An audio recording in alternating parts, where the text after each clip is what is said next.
And we also call on a gentleman who is no stranger to finding out the real story via intelligence, the former chairman of the House Intelligence Committee, former Congressman Pete Hoekstra, who joins us from Newsmax, Washington.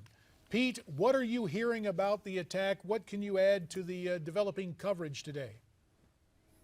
Well, I was just on the Hill. I was talking to some of the members on the Intelligence Committee.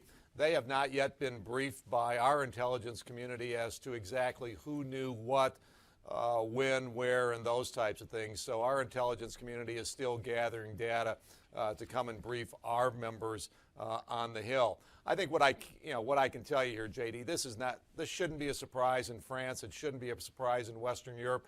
And the same types of conditions for this type of event happening in the United States exist.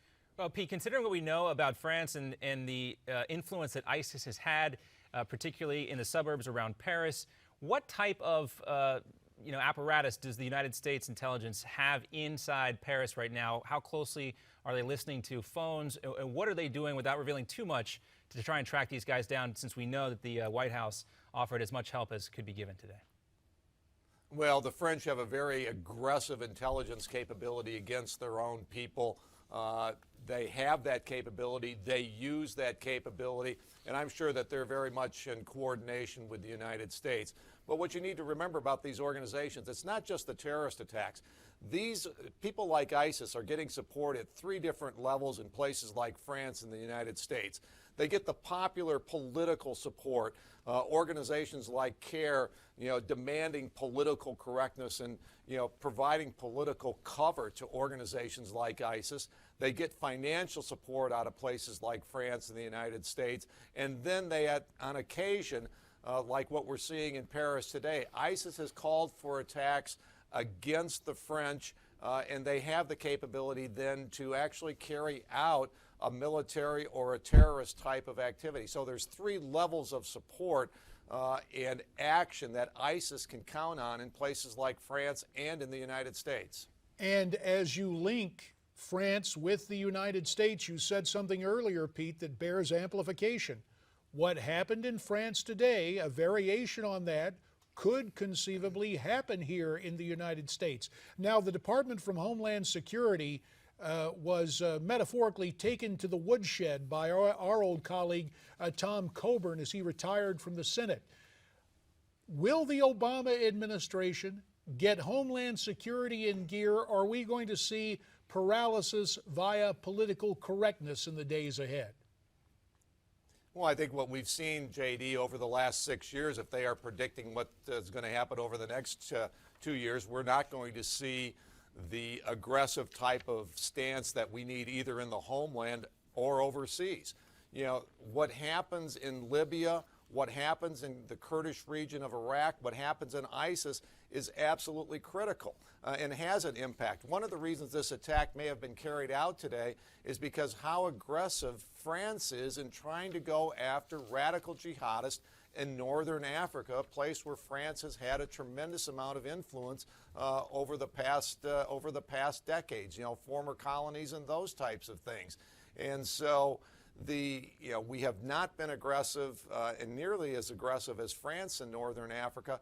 ISIS is sending a message to France and the French people today: back down, step down in northern Africa, or we will take the fight to the homeland. Well, Pete, we just heard Dick Morris say that he expects a swift response from the French military, either with more ground troops or more airstrikes. Do you expect the same?